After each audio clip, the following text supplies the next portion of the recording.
Okay, shall I begin the class now?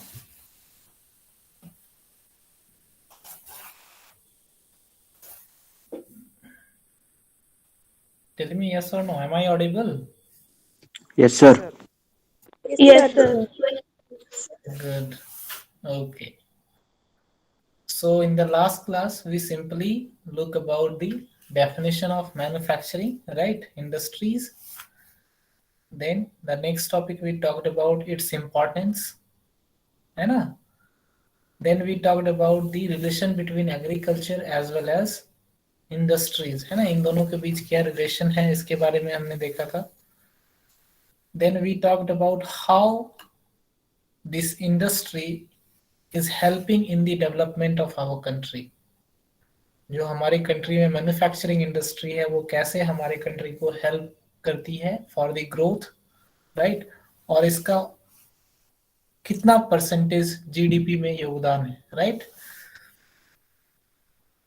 Next we talked about the location of industries, how the location of industries are decided by the different factors, है ना?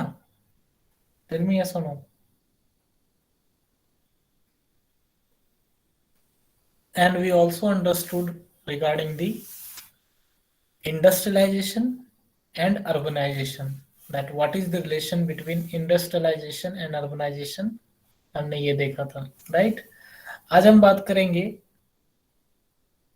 Classification of industries, है ना? उसके पहले ये वाला एक chart हम देख लेते हैं थोड़ा सा, है ना? Look at this chart and tell me what is it.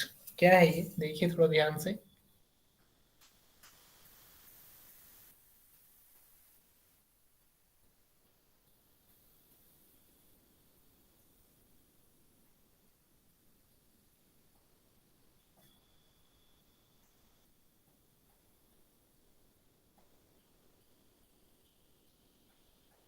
This is simply showing that how the industry linked with the market, right?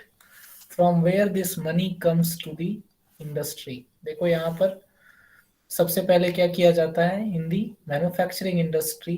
All these inputs are required to manufacture any goods, है ना? जैसे raw materials चाहिए, different components चाहिए, whatever. For example अगर मुझे cloth बनाने हैं तो उसके लिए क्या क्या चाहिए? कॉटन चाहिए, राइट और नॉट? बड़ी बड़ी मशीन्स चाहिए जो उसको वीविंग और स्पिनिंग कर सके, ठीक है? Then we need land, labour, capital, है ना? Infrastructure, entrepreneur. ये सारी चीजों को जब हम मिलाते हैं तो फिर क्या बन जाता है? गुड्स बन जाता है, राइट और नॉट? फिर ये कहाँ पहुंचता है? सीधे इट गोज टू मार्केट, है ना? मार्केट से फिर कहाँ जाता है? मार्केट में सेल होने के बाद ये वापस से मनी कहाँ आता है? To the industries honor. Understood? Anyone have any doubt in this one? Tell me. ये क्लियर है? Yes, ये बीच sir. में फैक्ट्री क्यों लिखा हुआ है? Tell me. Why it is written over here? ये बीच में फैक्ट्री क्यों लिखा हुआ है?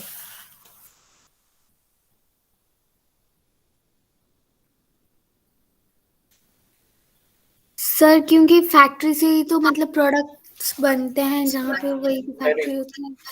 Very good. सो ये सारे जो इनपुट्स हैं ये फैक्ट्री ले जाया जाता है, यहाँ पर प्रोसेस किया जाता है और उसके बाद जो प्रोडक्ट्स होते हैं वो आउटपुट निकलता है. Then it is transported to the market and in market it get sold, right? Good. Now coming to the classification of industries, है ना? We will classify the industry on different basis. हमारे country में अलग अलग तरह की industries हैं, है ना? और उसको हम डिवाइड करेंगे अलग अलग बेसिस पे, ठीक है? For example there are certain industries, right, which required raw material from agriculture. जैसे फॉर एग्जाम्पल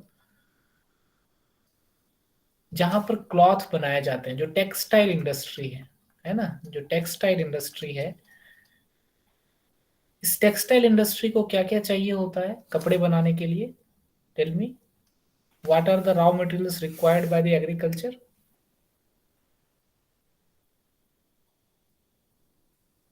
कपड़े मुझे बनाने हैं. What are the inputs I required for making cloth?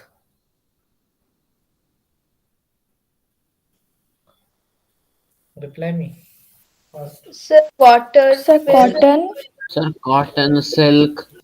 Cotton चाहिए हो सकता है या फिर सिल्क हो सकता है, गुड, या फिर जूट हो सकता है, टेल मी यस और नो, जूट बैग अगर मुझे बनाना है ना, so such type of raw materials are required, है ना। सो ये सारे रॉ मटेरियल्स कहाँ बनते हैं, कहाँ बनते हैं, एग्रीकल्चर में। ये कहाँ प्रोड्यूस होता है, एग्रीकल्चर में। That's why we can say this textile industry as a agro based industry. Why? Because this textile industry is totally dependent upon agriculture for their raw materials. ठीक है ना। इसी तरह कुछ इंडस्ट्रीज होते हैं जिसको कि मिनरल्स चाहिए होता है, रॉ मटेरियल के तौर पे क्या चाहिए होता है, मिनरल्स चाहिए होता है।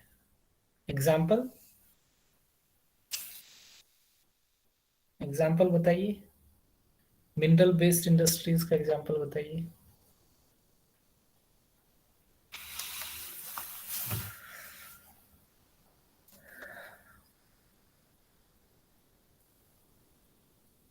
Tell me, can we say iron and steel required raw material from mining और minerals चाहिए होता है आयरन और स्टील इंडस्ट्रीज में?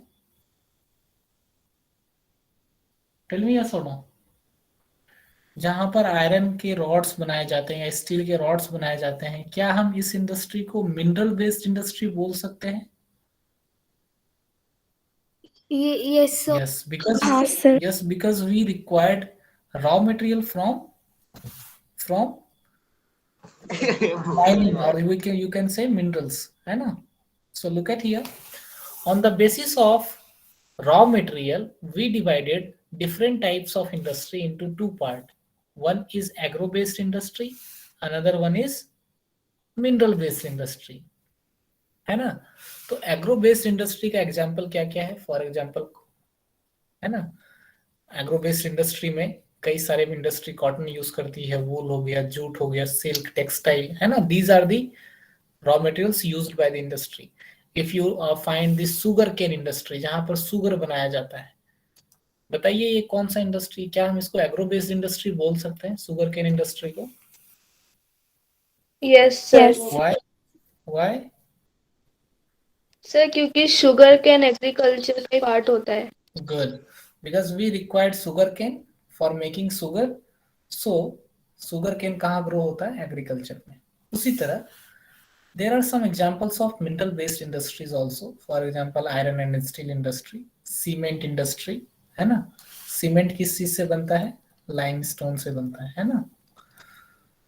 सो ये मिनरल बेस्ड इंडस्ट्रीज हैं, है ना। एल्युमिनियम हो गया, या फिर कई सारे बड़े बड़े मशीन्स या टूल्स जो बनाए जाते हैं, they all are comes under mineral based industry. Okay, so we divided industry in two part on the basis of requirement of raw material. उसके बेसिस पे हमने दो भाग में डिवाइड किया, एग्रो और mineral.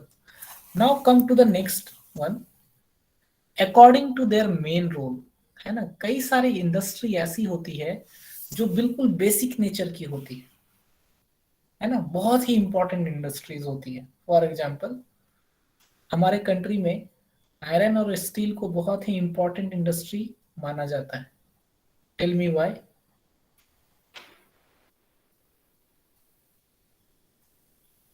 Why iron and steel industry is important or key industries?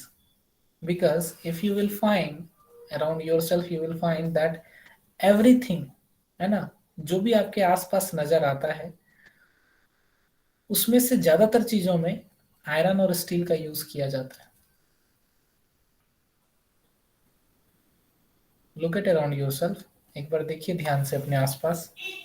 क्या आपको लगता है कि जितनी भी चीजें हैं उनमें से ज्यादा चीजें जो बनी हुई है वो आयरन और स्टील की बनी हुई है?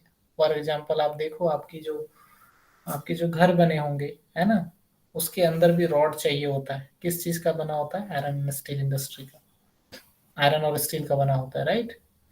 देयर आर मेनी मशीन्स जो आज के डेट में हम यूज करते हैं in agriculture as well as in different parts of the economic activities, they are made up of iron and steel. चाहे वो ऑटोमोबाइल इंडस्ट्री हो, कार बनाना हो, तो उसमें भी हमें क्या चाहिए? आयरन एंड स्टील चाहिए, है ना? टेल मी यस और नो। सर फिर तो इंडस्ट्रीज को आयरन एंड स्टील मतलब टूल्स बनाने के लिए भी जो मशीन्स चाहिए वो भी उससे ही बने होते हैं। हाँ बिल्कुल, है ना?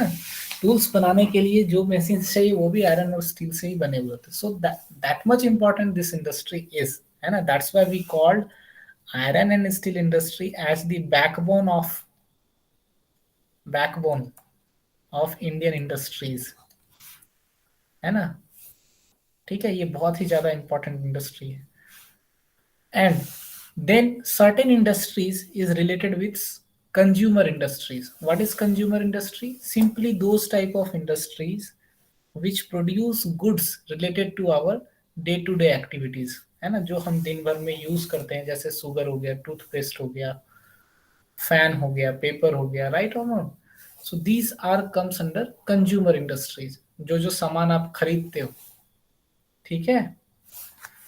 So this is the second basis on which we classify industry, on the basis of main role of industry, right?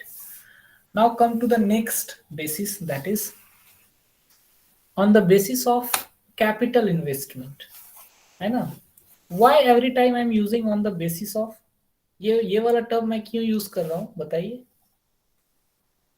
I think मैंने क्लास में एक एग्जांपल आप लोगों को दिया था, है ना? कि टेक एन एग्जांपल की क्लास 10th में जितने भी स्टूडेंट्स हैं, है ना, इसको हम कितने तरीके से डिवाइड कर सकते हैं ग्रुप्स में? टेल मी।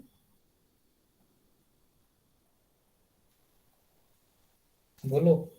क्लास 10th को मुझे डिवाइड करना है ग्रुप में, आप ही के क्लास को डिवाइड करना है, कितने तरीके से मैं डिवाइड कर सकता हूँ इसको?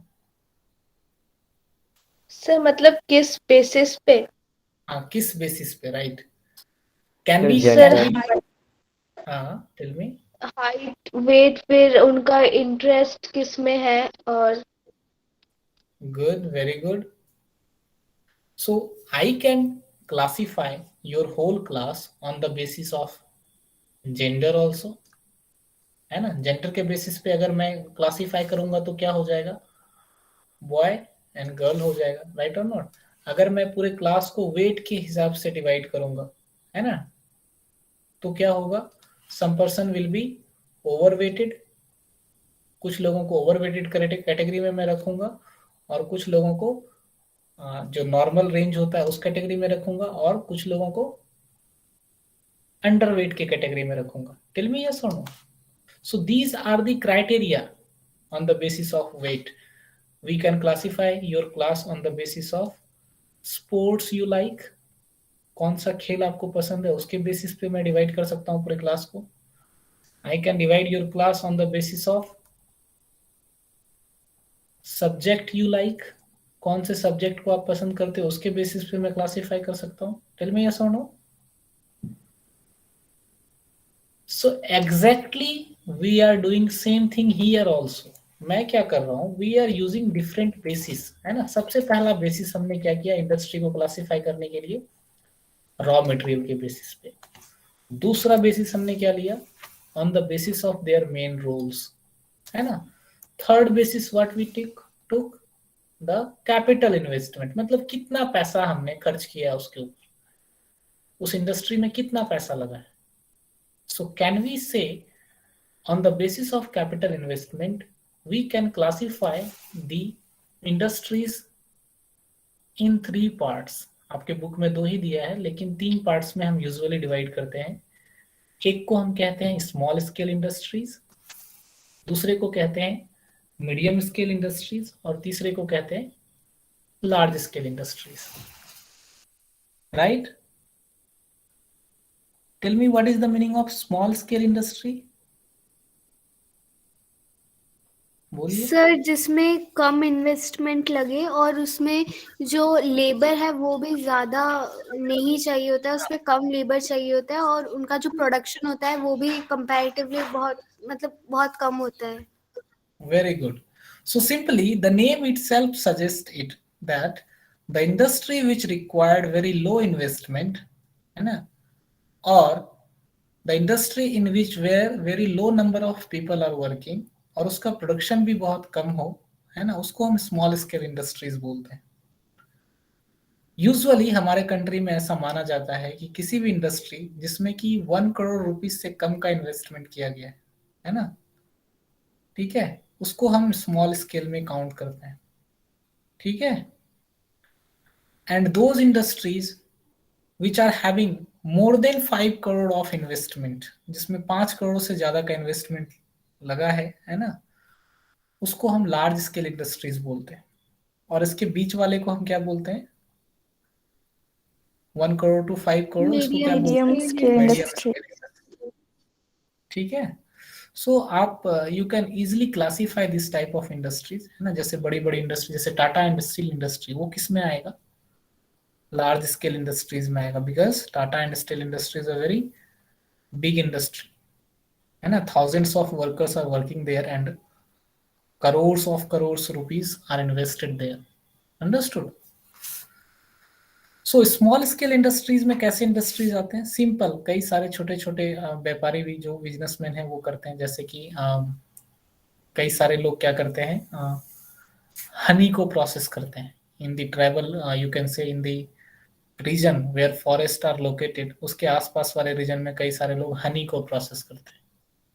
After processing the honey they are selling into the market, this is small scale industry, understood। There are many people are having machines to make गुड़ पता है ना, शुगर केन से बनता है, हाँ सर। में सुनो, यस Yes, सर। sir. तो वो भी लोग जो बनाते हैं वो स्मॉल स्केल इंडस्ट्रीज में आते हैं, है ना। मीडियम स्केल में कौन सा इंडस्ट्रीज आता है, कई सारे ये मिल्स होते हैं, कपड़े बनाने के मिल्स होते हैं, we can consider that as a medium scale industry. Large scale industries में जैसे कि कार मैन्युफैक्चरिंग इंडस्ट्रीज, है ना, आयरन और स्टील इंडस्ट्री, ठीक है, या फिर कोई बड़ी सी कंपनी है जो कि मोबाइल फोन बनाती है, all these comes under large scale industry, right. Again coming to the next one, that is on the basis of ownership. Ownership मतलब who is the owner sir of that industry, tell me। Sir handloom industry किस में आता है? Handloom basically it will come in small scale industry, जो handloom होते हैं, हाथ से जो कपड़े बनाए जाते हैं, वो स्मॉल स्केल में आएगा, because the number of workers are very low there, है ना, 10 से 15 लोग काम करते हैं, that's why. Okay, okay sir. Good. Now on the basis of ownership, ownership means what, कि उस इंडस्ट्री का मालिक कौन है, right. So we can classify it into 4 parts, 4 भाग में हम इसको डिवाइड कर सकते हैं। पहला पब्लिक सेक्टर, दूसरा प्राइवेट सेक्टर, तीसरा जॉइंट सेक्टर, और चौथा cooperative sector, right. So let's discuss one by one. What is public sector, all of you know about it actually, है ना, मुझे एक्सप्लेन करने की जरूरत नहीं। What is public sector industries, sir industries owned by the government. हाँ, वैसे industry जो गवर्नमेंट ओन करती है उसे हम पब्लिक सेक्टर इंडस्ट्री बोलते हैं। देख लो यहाँ पर कई सारे एग्जांपल्स हैं, है ना। Well, that is Bharat heavy electricals limited, Bharat petroleum, Indian oil, है ना, हिंदुस्तान पेट्रोलियम, ठीक है, ओएनजीसी, सेल, है ना, बीएसएनएल का सिम जो यूज करते हो आप, है ना, भारत संचार निगम limited, right। So these are the public sector industries, these industries are owned by government। And what is private sector industry, simply the industry which is owned by any individual or group of individual, है ना, या तो किसी एक इंसान का है, या तो 2 3 4 5 इंसान ने मिलके बनाया है उस कंपनी को, that is called private sector industry, right।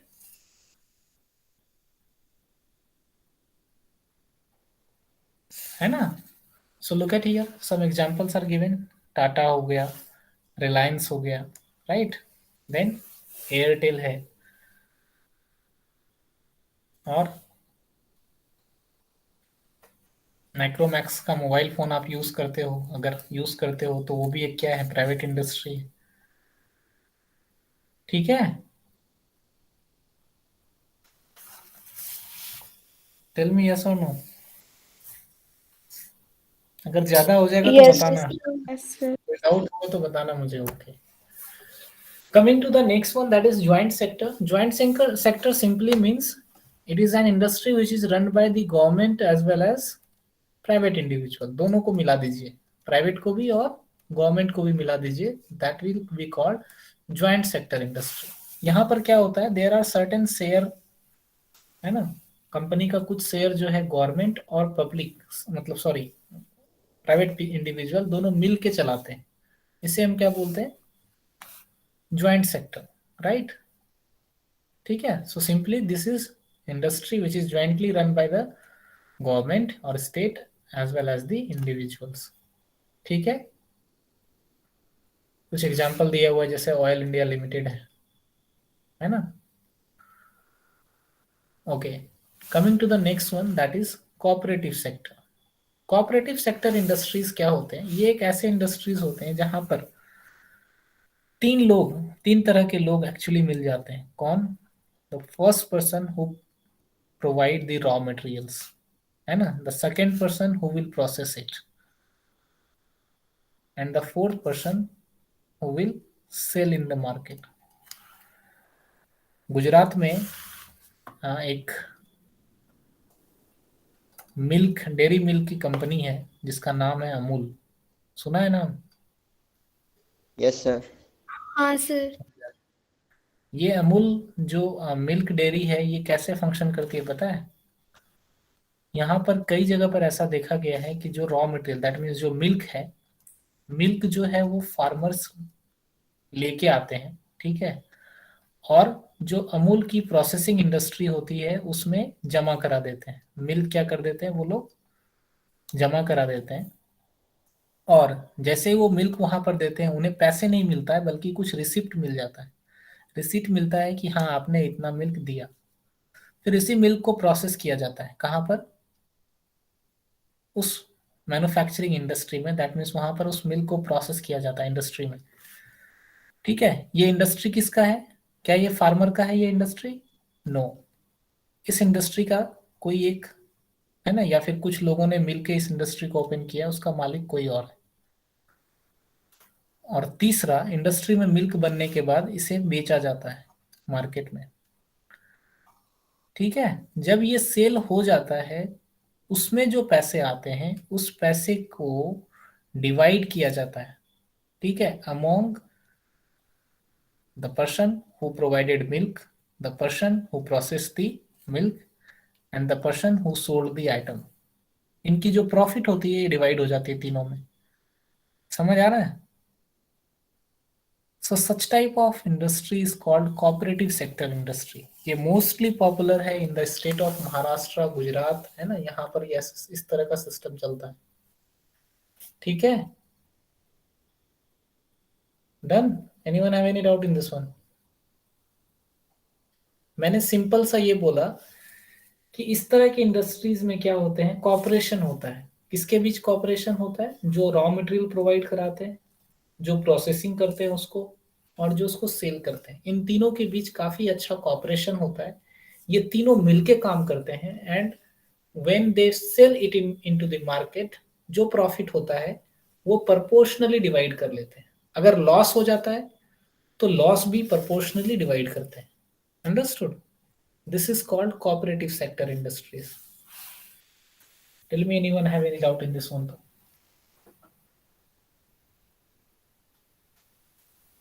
understood? Yes sir. Good. चलिए, now coming to the next basis, based on the basis of weight of raw material and finished goods, है ना, ये रॉ मटेरियल का कितना wait है और finish goods का कितना वेट है, इसके बेसिस पे हमने इंडस्ट्री को दो पार्ट में डिवाइड किया है, एक हैवी इंडस्ट्री और दूसरा लाइट इंडस्ट्री।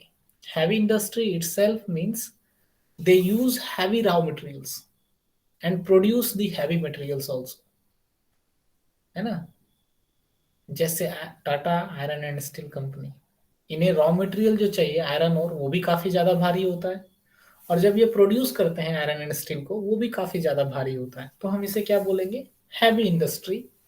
और लाइट इंडस्ट्री किसको बोलेंगे? यूजुअली वैसी इंडस्ट्री जिसके प्रोडक्ट्स काफी हल्के होते हैं वेट में, है ना? जैसे कि देख लो यहाँ पर, स्मार्ट वॉच हो गया, मोबाइल फोन हो गया, इलेक्ट्रिक फैन हो गया, ये सारे लाइट इंडस्ट्रीज में आते हैं। ठीक है, चलिए अब एक एक करके थोड़ा सा देखते हैं। एक एग्जाम्पल मैं लेता हूँ, ठीक है? मैं एक एग्जाम्पल ले रहा हूँ, Tata iron and steel industry. बताइए ये कौन से कैटेगरी में आएगा? Sir heavy. Sir heavy industry.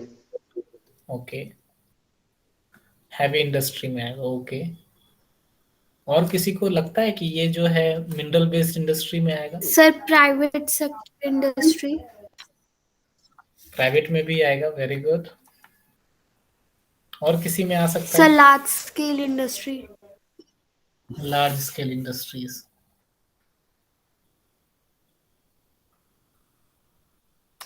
तो समझ आ रहा है मैं क्या बोलना चाह रहा हूँ?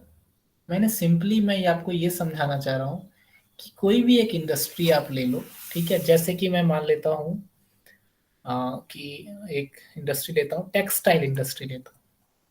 इसके बारे में बताइए, क्या हम इसको एग्रो बेस्ड इंडस्ट्री बोल सकते हैं?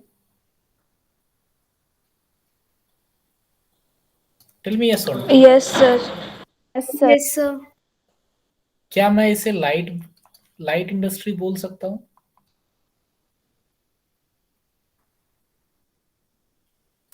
बोलो हाँ या ना।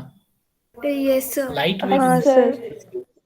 इसके जो प्रोडक्ट्स होते हैं वो काफी लाइट वेट, जो लाइट वेटेड होते हैं, है ना? अगर यही टेक्सटाइल इंडस्ट्री है ना, जो अगर हैंडलूम है, किसी के घर में बनाया जा रहा है जैसे ये बना रही है, तो क्या मैं इसको स्मॉल स्केल इंडस्ट्री बोल सकता हूँ? Yes sir. यस, हाँ सर। ठीक है। So we can classify the different industry into different part, different manner, different basis पे हम क्लासिफाई कर सकते हैं, है ना? ऐसा हम नहीं कहेंगे कि टाटा आयरन स्टील सिर्फ हैवी इंडस्ट्री है, no, it is heavy industry also, it is mineral based industry also, it can be private industry also, and it can be large scale industry also. समझ में आ रहा है? So this concept you keep in your mind. Now come to the agro based industry, है ना? This whole chapter is actually factual, है ना? ये सारे चैप्टर पूरा factual है, तो थोड़ा सा आपको याद करना पड़ेगा, है ना? हालांकि 1 मार्क्स क्वेश्चंस नहीं आएंगे, लेकिन फिर भी कुछ कुछ चीजें आपको याद रखनी पड़ेगी। सबसे पहला जो एग्रो बेस्ड इंडस्ट्री हमारे सामने है वो है cotton textile industry, right? In India we were known for the textile industry in the world. India जो है पूरे वर्ल्ड में टेक्सटाइल इंडस्ट्री के लिए फेमस था पहले से ही, राइट? भले ही पहले हमारे पास मशीन्स नहीं थे, हम लोग हाथ से ही कपड़े बुनते थे, but the quality of the cloth of India was very much high, and people of whole Europe as well as this eastern Asia, यहाँ के लोग इंडिया से कपड़े इंपोर्ट करा के पहनते थे, ठीक है? The concept of textile mills in India came in the year 1844, है ना? सबसे पहली बार जो मिल स्टैब्लिश हुआ था इंडिया में, टेक्सटाइल मिल, वो मुंबई में हुआ था 1854 में, है ना? क्यों मैं बोल रहा हूँ मिल? क्योंकि ये मशीन्स जो आए थे, जिससे मशीन से कपड़े जब बनाए जाने लगे, वो पहली बार कब हुआ? 1854 में हुआ, ठीक है? इसके पहले लोग हाथ से कपड़े बनाते थे, understood? In India this cotton textile industry mainly it is located in Maharashtra and Gujarat. Why so? क्यों, ऐसा क्यों हुआ? Tell me. सर वहाँ ब्लैक क्योंकि Why? वहाँ ब्लैक सॉइल ज्यादा प्रेजेंट है। Very good. महाराष्ट्र और गुजरात एक ऐसा रीजन है जहां पर ब्लैक सॉइल प्रेजेंट है, और ब्लैक सॉइल जो है कॉटन के लिए काफी अच्छा सॉइल माना जाता है for cotton production, right? Apart from this there are other reasons also. Maharashtra और गुजरात वाला जो रीजन है ये काफी ज्यादा एक अच्छा एरिया है फॉर एक्सपोर्टिंग दी गुड्स, क्योंकि यहाँ पर कई सारे पोर्ट्स हैं. अगर मुझे किसी दूसरे कंट्री में सामान को भेजना है तो वो कैसे भेजेंगे?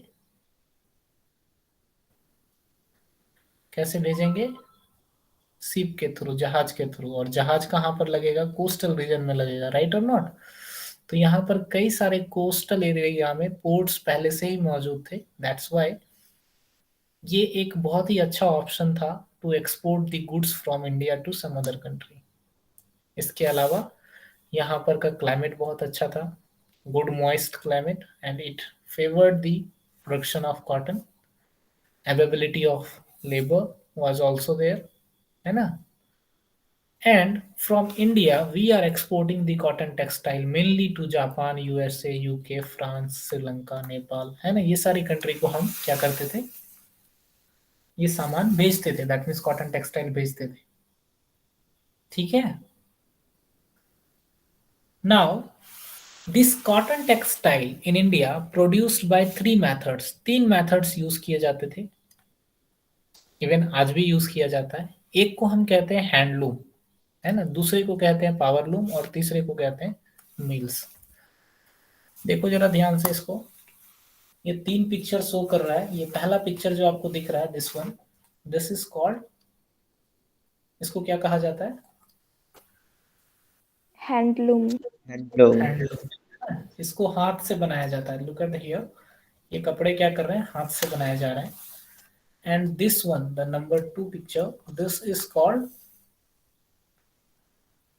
पावर, है ना? ये छोटा होता है कंपैरिजन टू मील्स से ये थोड़ा छोटा होता है ना? ये है मील. देखो कितने बड़े बड़े कपड़े बनाए जा रहे हैं यहाँ पर. ये है पावर लूम. ये एक्चुअली इलेक्ट्रिसिटी से चलता है. That's why we call it as a power loom.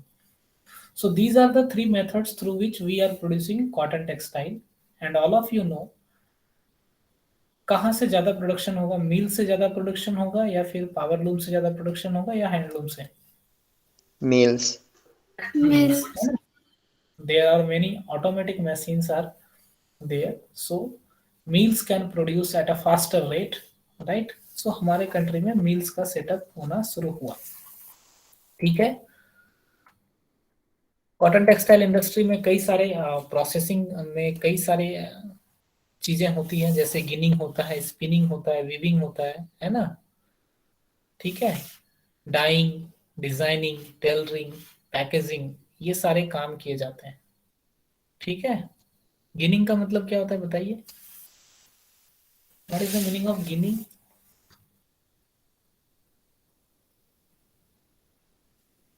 Weaving का मतलब पता है? ये वाला term, this one, do you know about it?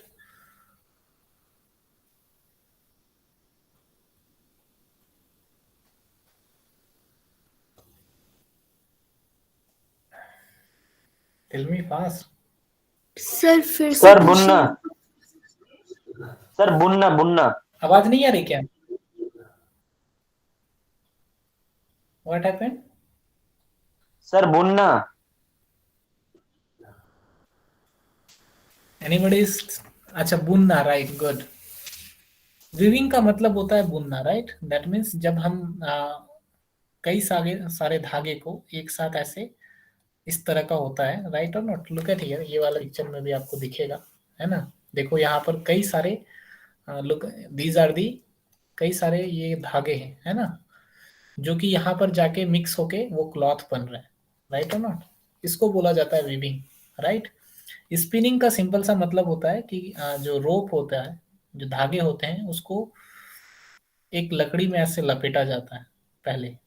ठीक है. गिनिंग का मतलब होता है कि कॉटन आप लोगों ने देखा है ना, कॉटन बॉल्स? Yes, sir. हाँ, इससे धागे निकाले जाते हैं. इसको जो है गोल गोल घुमा के, है ना? आप इसको सर्च करना, you will find the pictures. Actually मैंने इस पीपीटी में डाला नहीं है picture, just find it. There are certain terms you can easily. Dyeing का मतलब क्या होता है? सर कलर करना। कलर करना, ठीक है, डिजाइनिंग, कपड़े को डिजाइन करना, टेलरिंग मतलब उसको स्टिच करना, right, and packaging. So these are the activity involved in the cotton textile industry, right? Now coming to the next very important topic, हमारे कंट्री में टेक्सटाइल इंडस्ट्री एक ऐसा इंडस्ट्री है जो कि काफी ज्यादा लोगों को एम्प्लॉयमेंट प्रोवाइड कराता है. आफ्टर एग्रीकल्चर, एग्रीकल्चर के बाद अगर कोई दूसरी सबसे बड़ी इकोनॉमिक एक्टिविटीज है जो सबसे ज्यादा लोगों को काम देती है, तो वो कौन सा काम है? टेक्सटाइल इंडस्ट्री का. हमारे कंट्री में सबसे ज्यादा लोग क्या हैं? फार्मर्स हैं, एग्रीकल्चर करते हैं. और दूसरे नंबर पे किसका, कौन सा काम करते हैं लोग? कपड़े बनाने का काम करते हैं. Understood? So in India this textile industry is facing certain challenges. कुछ चैलेंजेस टेक्सटाइल इंडस्ट्री के सामने हैं. बताइए क्या क्या चैलेंजेस है, क्या लगता है आपको? कपड़े बनाने में क्या क्या प्रॉब्लम्स आ सकते हैं, या क्या क्या प्रॉब्लम्स है हमारी कंट्री में? Think about it a little.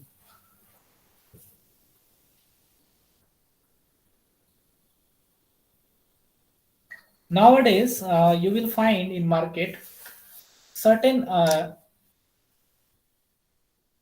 Chemically, है ना, इंडस्ट्रीज में प्रोड्यूस किया जाता है कुछ कपड़े, जैसे नायलॉन, पॉलिस्टर, ये सारे कपड़े का नाम सुना है आपने? टेल मी यस और नो. हाँ सर. Yes. पॉलिस्टर का कपड़ा देखा है? Yes, sir. ये नेचुरल फाइबर नहीं है. This is not a natural fibre, right. ये लैब में प्रोड्यूस किया जाता है. पॉलिस्टर हो गया, नायलॉन हो गया, है ना, और ये काफी सस्ता भी होता है, चीपर भी होता है.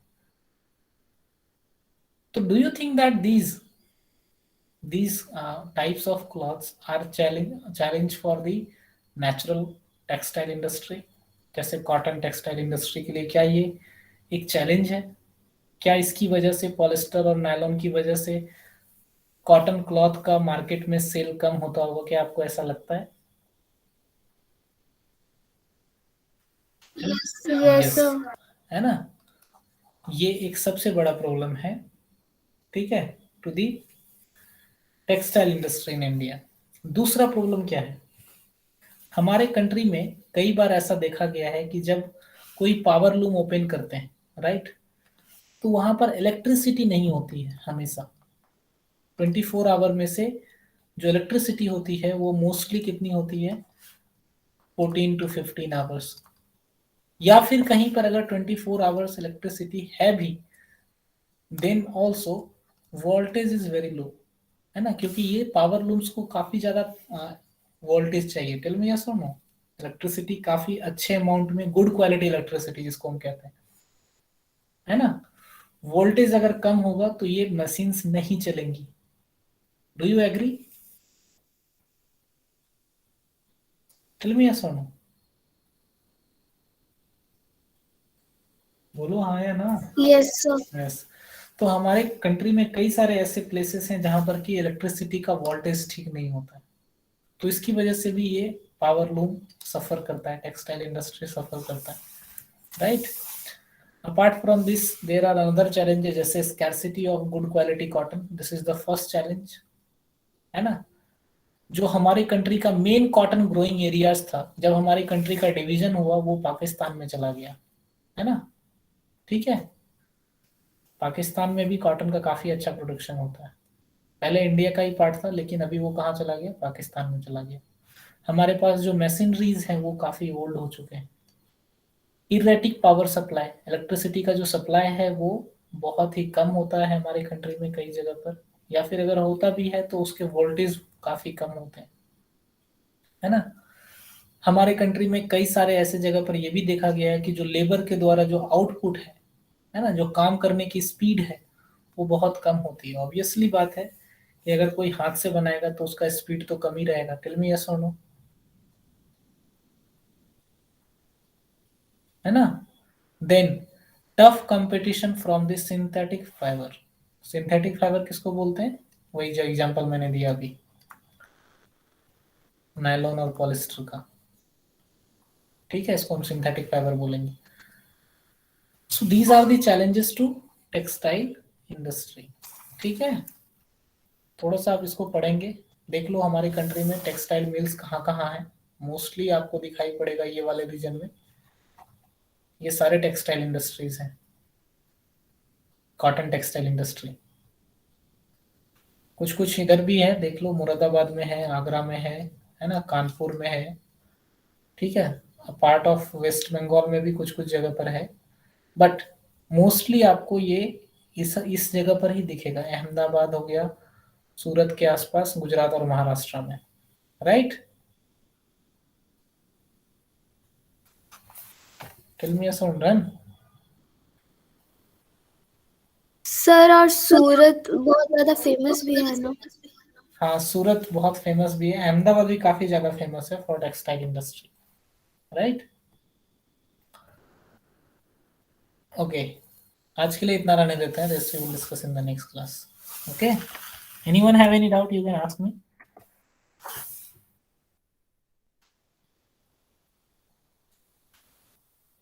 No, okay, then bye.